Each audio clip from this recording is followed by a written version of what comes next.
हुकूमत का पीटीआई से मुज़ाकरात न करने का ऐलान। बानी पीटीआई के अलिया बुशरा बीबी एहतजाज की वजह करार।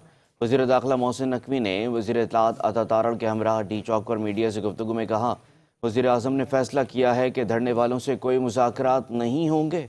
2 दिन से जो फसाद हो रहा है इसकी जिम्मेदार एक औरत है। ये पुरअमन एहतजाज करने आए थे, सबने देख लिया। इनकी एक ही कोशिश थी कि किसी तरह लाशें गिरे।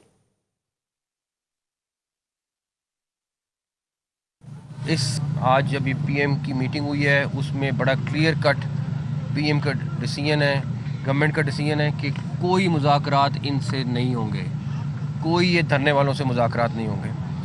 जो जानी नुकसान, जो माली नुकसान हो रहा है, पिछले 2 दिन में हुआ है, उसकी ज़िम्मेदार एक औरत है जिनका नाम मैं पहले भी बता दिया आपको।